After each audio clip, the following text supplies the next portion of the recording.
नूतन किसलय अनल समाना, देहि अग्नि जनि करहि निदाना। भारत में आपका स्वागत, वंदन, अभिनंदन। स्वस्थ रहें, मस्त रहें, व्यस्त रहें। नमस्कार, जय सिया राम।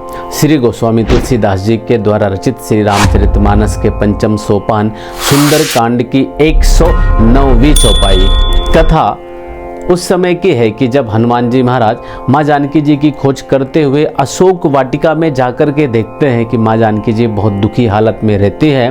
माँ जानकी जी को डराने के लिए रावण आता है, सारी राक्षसियाँ माँ जानकी जी को डराती है।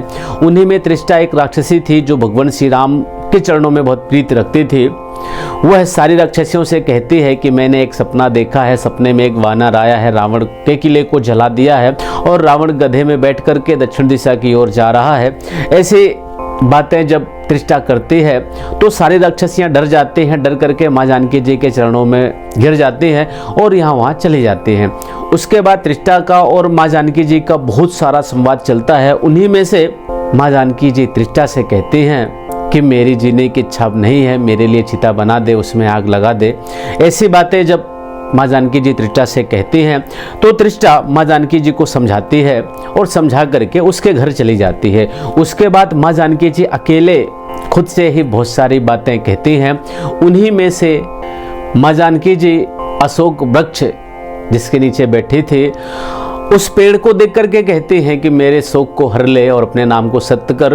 उसके बाद की कथा इस चौपाई में है।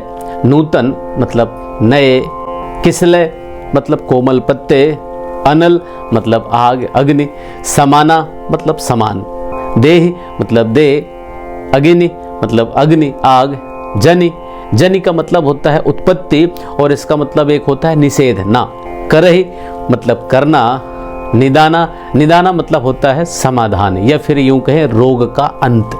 जब रोग आखिरी चरणों में होता है तो उसको निदाना भी बोलते हैं। देखिए चौपाई का अर्थ क्या है कि माँ जानकी जी और क्या कहते हैं मन ही मन में अशोक वृक्ष को देख करके, नूतन किसलय अनल समाना, नए नए कोमल पत्ते अग्नि के समान है, देह अग्नि जनि करहि निदाना। अग्नि दे, मेरे विरह की पीड़ा को अंत तक मत ले जा, रोग का अंत मत कर। ऐसी बातें, ऐसी घटनाओं को देख करके हनुमान जी महाराज क्या करते हैं वह हम अगली चौपाई में देखेंगे।